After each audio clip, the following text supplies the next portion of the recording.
ആകുവാൻ, യേശുവിൻ വാക്കു കാക്കുവാൻ, യേശുവെ നോക്കി ജീവിപ്പാൻ ഇവയെ കാംക്ഷിക്കുന്നു ഞാൻ.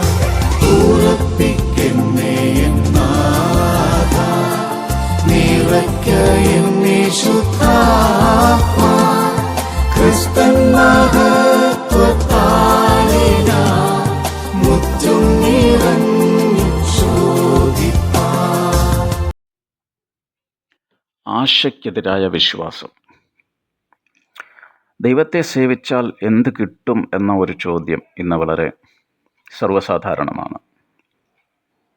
എല്ലാറ്റിനും പിന്നിൽ ചില സ്വാർത്ഥതകൾ മറഞ്ഞു കിടപ്പുണ്ട്. യേശുവിൽ വിശ്വസിച്ചാൽ എന്ത് കിട്ടുമെന്ന ദിവാസ്വപ്നം കാട്ടി വചനത്തിൻ്റെ അടിസ്ഥാന തത്വങ്ങളെ കാറ്റിൽ പറത്തിക്കൊണ്ട് പ്രസംഗിക്കുന്ന ചില സുവിശേഷകർ, അവരെ സുവിശേഷകർ എന്ന് വിളിക്കാൻ പറ്റുമോ എന്നെനിക്കറിയില്ല. അങ്ങനെയുള്ളവർ കൂടിയുള്ളപ്പോൾ ജനത്തിൻ്റെ ആർത്തി വർദ്ധിക്കുന്നത് ഒരു സ്വാഭാവിക കാഴ്ചയായിട്ട് ഇന്ന് നാം കണ്ടുകൊണ്ടിരിക്കുകയാണ്.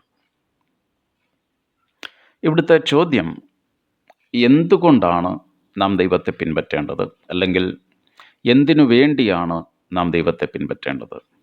നമ്മുടെ ലക്ഷ്യം എന്താണ്? നാം യേശുക്രിസ്തുവിൽ വിശ്വസിക്കുന്നുവെങ്കിൽ, യേശുക്രിസ്തുവിനെ നമ്മുടെ രക്ഷകനും കർത്താവുമായിട്ട് നാം അംഗീകരിച്ചിട്ടുണ്ട് എങ്കിൽ, എന്തിനു വേണ്ടിയാണ് നാം അത് ചെയ്തത്?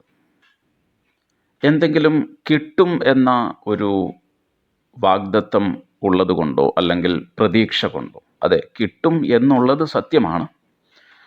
പക്ഷേ അത് ഈ ലോകത്തിൽ എന്തെങ്കിലും പ്രതീക്ഷിച്ചുകൊണ്ടാണോ നാം യേശുവിനെ പിൻപറ്റുന്നത്? യേശുവിൽ വിശ്വസിക്കുന്ന ഇതര മനുഷ്യരുടെ നന്മ നമുക്കും വേണം എന്ന ആഗ്രഹം കൊണ്ടാണോ നാം യേശുവിൽ വിശ്വസിക്കുന്നത്? അങ്ങനെയാണെങ്കിൽ നമുക്ക് തെറ്റി. ഇതൊക്കെ ദൈവപ്രസാദം പ്രാപിക്കുവാൻ നമ്മെ സഹായിക്കുന്ന വിശ്വാസമല്ല. എന്തെങ്കിലും ഭൗതികമാകുന്ന ഉയർച്ച ഉണ്ടാകും എന്നുള്ള ഒരു വിശ്വാസമാണ് യേശുവിനെ പിൻപറ്റുന്നതിൻ്റെ പിന്നിൽ നമുക്കുള്ളത് എങ്കിൽ, ആ വിശ്വാസം കൊണ്ട് നമുക്ക് ദൈവത്തെ പ്രസാദിപ്പിക്കുവാൻ കഴിയത്തില്ല.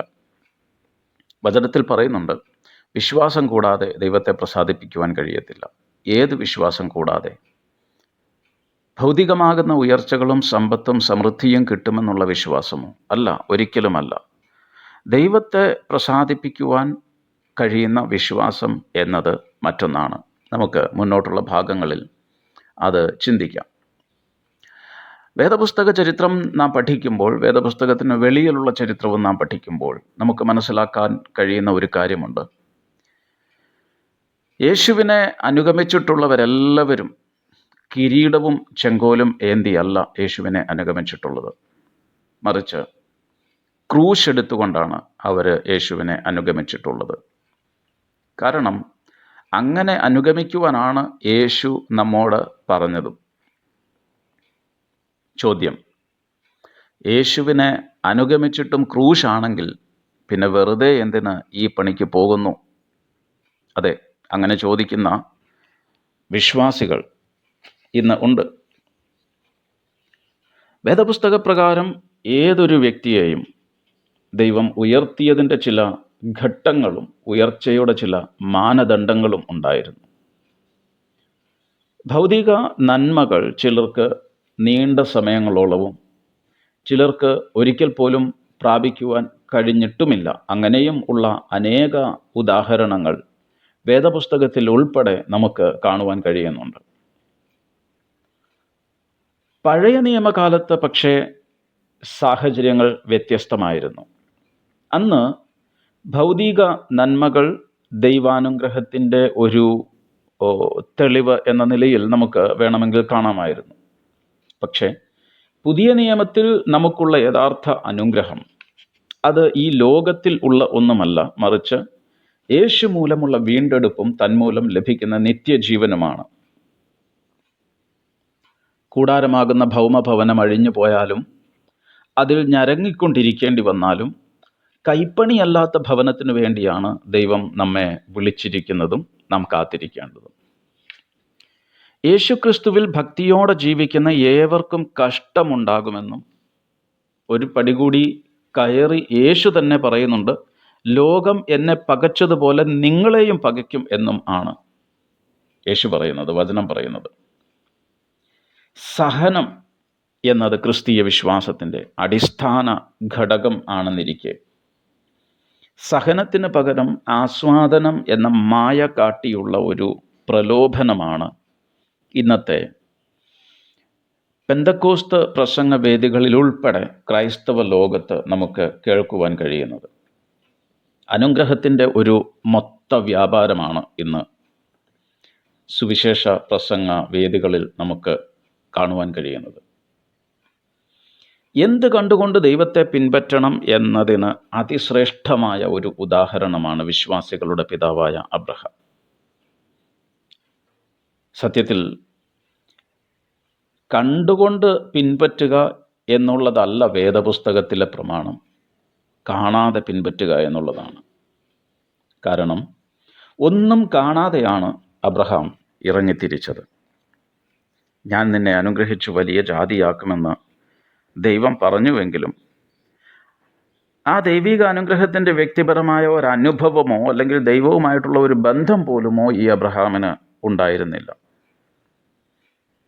ഭക്തി നിർഭരമായ ജീവിതവുമായി പോലും ഒരു പുലബന്ധം പോലും ഇല്ലാതിരുന്ന അബ്രഹാം, ദൈവം കൊടുത്ത ന്യായപ്രമാണത്തിലെ ആദ്യ കൽപ്പനയായിരുന്നു, മോശയിലൂടെ ദൈവം കൊടുത്തതിലെ ആദ്യ കൽപ്പനയായിരുന്നു വിഗ്രഹങ്ങളെ ഒന്നും ഉണ്ടാക്കരുതെന്ന്. ആ പണി ചെയ്ത് കാശുണ്ടാക്കിക്കൊണ്ടിരുന്ന വ്യക്തിയായിരുന്നു അബ്രഹാം. അബ്രഹാമിന് ദൈവവുമായിട്ട് ഒരു ബന്ധവുമില്ലായിരുന്നു. എങ്കിലും വിളിച്ചപ്പോൾ ഒന്നും കാണാതെ, ഒരു പ്രതീക്ഷയുമില്ലാതെ, യാതൊരു അനുഗ്രഹത്തിൻ്റെയും സാധ്യതകളൊന്നും കാണാതെ, ഉണ്ടായിരുന്ന അനുഗ്രഹം എന്ന് പറയപ്പെടുവാൻ കഴിയുന്ന സകല സമ്പത്തുകളും വിട്ടെറിഞ്ഞിട്ട് ഒരു നിമിഷം കൊണ്ട് അബ്രഹാം മുന്നോട്ട് പോയി. ഇതിനാണ് വിശ്വാസത്താലുള്ള അനുഗമനം എന്ന് പറയുന്നത്. ഹല്ലേലൂയ. ദൈവവുമായി പൂർവ്വബന്ധം എന്തെങ്കിലും ഉണ്ടായിരുന്നുവെങ്കിൽ ദൈവത്തിന് ഏറ്റവും വെറുക്കപ്പെട്ട വിഗ്രഹാരാധന നടത്തുകയോ മാലോകരെ പ്രസ്തുത പാപത്തിനായി പ്രേരിപ്പിക്കുകയോ ഈ അബ്രഹാം ചെയ്യില്ലായിരുന്നു. വിഗ്രഹ നിർമ്മാണമായിരുന്നുവല്ലോ അവരുടെ തൊഴിൽ. എന്നിട്ടും ഒരു സുപ്രഭാതത്തിൽ ദൈവം വിളിച്ചപ്പോൾ എല്ലാം വിട്ട് അബ്രഹാം ഇറങ്ങി. അതാണ് വിശ്വാസം.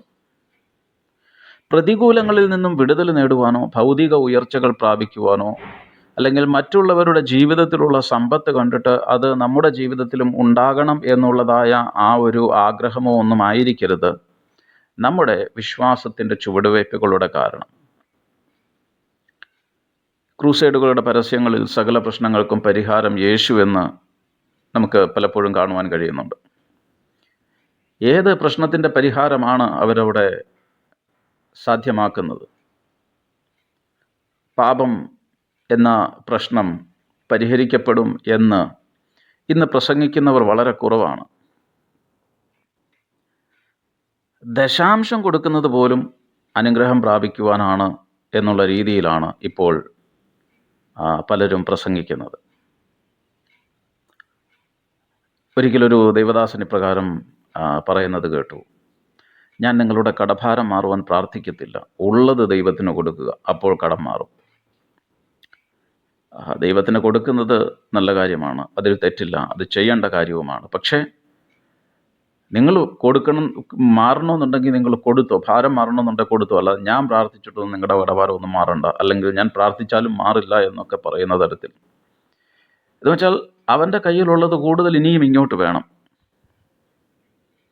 യഥാർത്ഥ ദൈവവിളിയും ദർശനവും പ്രാപിച്ചവന് ഭൗതികതയെക്കുറിച്ച് ചിന്തിക്കുവാനോ പ്രസംഗിക്കാനോ ഒന്നും നേരമില്ല എന്നുള്ളതാണ് സത്യം. അതിൻ്റെ ഉദാഹരണമാണ് അബ്രഹാം. സാഹചര്യങ്ങളെയോ പൂർവ്വകാലങ്ങളെയോ നോക്കിയിരുന്നുവെങ്കിൽ സകലവും വിട്ട് പുറപ്പെടുവാൻ അബ്രഹാമിന് കഴിയില്ലായിരുന്നു. ഒന്നും വേണ്ട എന്ന മനസ്സും ദൈവം മാത്രം മതി എന്ന ബോധ്യവുമായിരുന്നു അബ്രഹാമിൻ്റെ ഏറ്റവും വലിയ യോഗ്യത. ദൈവം അതിൽ പ്രസാദിച്ച് അബ്രഹാമിന് കൊടുത്ത ഏറ്റവും മഹത്തായ ഒരനുഗ്രഹമുണ്ട്. അത് ഉൽപ്പത്തി പുസ്തകം 15-ാം അധ്യായം 1-ാം വാക്യത്തിൽ നമുക്ക് കാണുവാൻ കഴിയുന്നു. അബ്രഹാമെ, ഭയപ്പെടേണ്ട, ഞാൻ നിന്റെ പരിചയം നിന്റെ അതിമഹത്തായ പ്രതിഫലവും ആകുന്നു. വാസ്തവത്തിൽ പ്രിയ ദൈവമക്കളെ, ഇതിലും വലിയ ഒരു അനുഗ്രഹം ദൈവപ്രസാദത്തിൻ്റെ ഒരു വാക്ക് ഒരൊറ്റ മനുഷ്യനും ദൈവത്തിൽ നിന്ന് പ്രാപിക്കുവാൻ കഴിഞ്ഞിട്ടുണ്ട് എന്ന് തോന്നുന്നില്ല. ഞാൻ അവനെ ഏകനായിട്ട് വിളിച്ചു, അവനെ അനുഗ്രഹിച്ച് വർദ്ധിപ്പിച്ചുമിരിക്കുന്നു എന്നാണ് ദൈവം അബ്രഹാമിനെ കുറിച്ച് പറയുന്നത് യെശയ്യാപ്രവചനം 51:3. കഴിഞ്ഞകാല അനുഭവങ്ങളും ഇന്നിൻ്റെ പ്രശ്നങ്ങളും മറ്റുള്ളവരുടെ അനുഭവങ്ങളുമല്ല നമ്മെ ദൈവത്തോട് അടുപ്പിക്കുന്നത് എന്ന് നാം മനസ്സിലാക്കണം. ദൈവവുമായി വ്യക്തിപരമായ ബന്ധവും അഗാധമായ ഭക്തിയും നമ്മിൽ തന്നെ ഉരുവാകേണ്ട കാര്യങ്ങളാണ്. യഥാർത്ഥ ദൈവിക ദർശനം പ്രാപിക്കാത്തവർ അത് വിട്ട് ഭൗതിക നന്മകളെക്കുറിച്ച് മാത്രം ചിന്തിച്ചുകൊണ്ടിരിക്കും. ദൈവത്തിനായി നാം ചുവടുകൾ മുന്നോട്ട് വയ്ക്കുമ്പോൾ പലതും നമുക്ക് ഉപേക്ഷിക്കേണ്ടി വന്നേക്കാം. അബ്രഹാം അവൻ്റെ പിതൃഭവനത്തെ, കുലത്തൊഴിലിനെ, ചർച്ചക്കാരെ, കഴിഞ്ഞകാല ജീവിത രീതികളെ എല്ലാം വിട്ടില്ലേ. തന്നെയുമല്ല, ദൈവം അവന് കൊടുത്തതിനെ പോലും അവൻ വേണ്ട എന്ന് വെച്ചു. ലോത്തുമായിട്ട് ഒരു വിവാദമുണ്ടായപ്പോൾ അവൻ കൊണ്ടുപോകേണ്ടതൊക്കെ കൊണ്ടുപോകട്ടെ എന്ന് പറഞ്ഞുകൊണ്ട് അബ്രഹാം ഒന്നുമില്ലെങ്കിലും ശരി വേറൊരു വഴി തിരഞ്ഞെടുക്കുവാനാണ്, എല്ലാം വിടുവാനാണ് അബ്രഹാം തീരുമാനിച്ചത്. നമ്മെക്കുറിച്ചും ദൈവം ആഗ്രഹിക്കുന്നത് അതാണ്. ജീവിതത്തിൽ വിടേണ്ട പലതുമുണ്ട്. ഇത് അബ്രഹാം വിട്ടതുപോലെ സമ്പത്ത് വിടണം എന്ന് മാത്രമുള്ളതല്ല. സകല ഭാരവും മുറുകെ പറ്റുന്ന പാപവും വിടുക നമ്മുടെ ഏറ്റവും വലിയ ഒരാവശ്യമാണ്. പഴയ ചിന്തകൾക്കും പ്രവൃത്തികൾക്കും ഇനി ജീവിതത്തിൽ ഒരു സ്ഥാനമുണ്ടാകുവാൻ പാടില്ല. അപ്രകാരം ഒരു ഉറപ്പോടുകൂടിയാണ് അബ്രഹാം തുടങ്ങുന്നത്. അതായിരുന്നു അബ്രഹാമിൻ്റെ നിലനിൽപ്പിന് കാരണം. അല്പം പോലും സംശയം അബ്രഹാമിനുണ്ടായിരുന്നില്ല. ആശിപ്പാൻ വകയില്ലാത്ത സമയത്തും താൻ ആശിച്ചതിൻ്റെ കാരണം അതായിരുന്നു. വിശ്വാസത്തിൽ ശക്തിപ്പെടുകയും സകലത്തിലും ദൈവത്തിന് മഹത്വം കൊടുക്കുകയും ചെയ്തു. ഇന്നത്തെ കാലത്ത് വിശ്വാസികളായിരുന്നുവെങ്കിൽ ഞാൻ ഉൾപ്പെടെ ഒരുപക്ഷെ പതറിപ്പോയേനെ. ലോത്തിനെ ഒരു പോരാട്ടമായി കണ്ട് വേണമെങ്കിൽ അവനെ ഉപേക്ഷിക്കുകയോ അല്ലെങ്കിൽ അവന് വേണ്ടി ഉപവസിക്കുവാനോ തുടങ്ങിയേനെ. പക്ഷെ തിരഞ്ഞെടുപ്പിനുള്ള സമയം വന്നപ്പോഴും എല്ലാ സ്വാതന്ത്ര്യവും ലോത്തിന് കൊടുത്തിട്ട് അബ്രഹാം പുറകോട്ട് മാറി നിൽക്കുകയാണ്. എനിക്ക് ദൈവം തന്ന അനുഗ്രഹമാണ് ഇതൊക്കെ എന്ന് കരുതി ലോത്തിനെ മറികടക്കുവാനോ ലോത്തിനെ തള്ളിമാറ്റുവാനോ, നീരോട്ടമുള്ള പ്രദേശങ്ങൾ കർത്താവേ എനിക്ക് തന്നെ തരണമേ, നീ തന്ന അവകാശമാണെന്ന് പറഞ്ഞ് പ്രാർത്ഥിക്കുവാനോ ഒന്നും അബ്രഹാം തുനിഞ്ഞില്ല. കാരണം ഈ നിസാര കാര്യങ്ങൾക്ക് വേണ്ടിയല്ല ദൈവം തന്നെ വിളിച്ചത് എന്ന ഉത്തമ ബോധ്യം അബ്രഹാമിനുണ്ടായിരുന്നു. ദൈവം കൊടുത്തതിനെ അബ്രഹാം കൈകൾ നീട്ടി സ്വീകരിച്ചിരുന്നു. എങ്കിലും തനിക്ക് വേണ്ടി ഒന്നും വെട്ടിപ്പിടിക്കുന്ന സ്വഭാവക്കാരനല്ലായിരുന്നു അബ്രഹാം. അതുകൊണ്ടാണ് ഞാൻ നിൻ്റെ അതിമഹത്തായ പ്രതിഫലം എന്ന് ദൈവം അബ്രഹാമിനോട് പറഞ്ഞത്. ദൈവത്തിൻ്റെ സ്നേഹിതൻ എന്ന ഒരു വിശേഷണം ഒരു മനുഷ്യന് ലഭിക്കുക സാധാരണ കാര്യമല്ല. പ്രിയപ്പെട്ട ദൈവമക്കളെ, നമ്മുടെ സമ്പത്ത് എന്താണ്? ദൈവമാണോ അതോ ഈ ലോകത്തിലെ വസ്തുവകകളും സമ്പൽ സമൃദ്ധിയുമാണോ? നമ്മുടെ ഏറ്റവും അടുത്ത സ്നേഹിതൻ ആരാണ്? നമ്മുടെ കൂടെ എപ്പോഴും എല്ലാ കാര്യങ്ങൾക്കും സഹകരിക്കുന്ന ഏതെങ്കിലും ഒരു മനുഷ്യനാണോ അതോ അബ്രഹാമാണോ? ദൈവമാണോ? യഹോവയാണോ?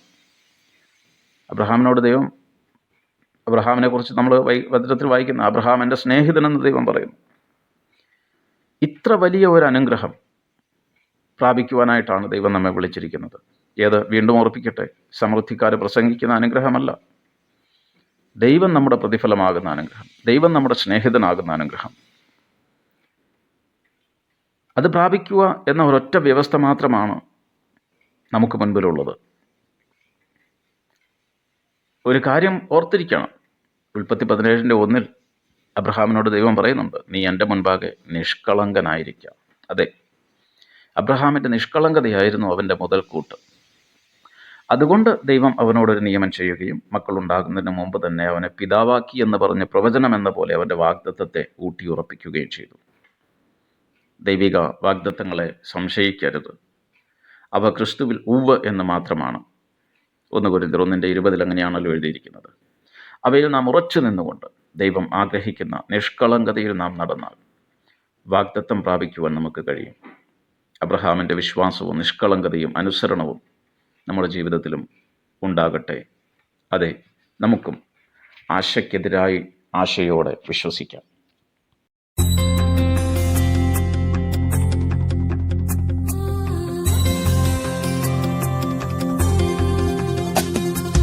യേശുവെ പോലെയാകുവാൻ, യേശുവിൻ വാക്കു കാക്കുവാൻ, യേശുവെ നോക്കി ജീവിപ്പാൻ, ഇവയെ കാംക്ഷിക്ക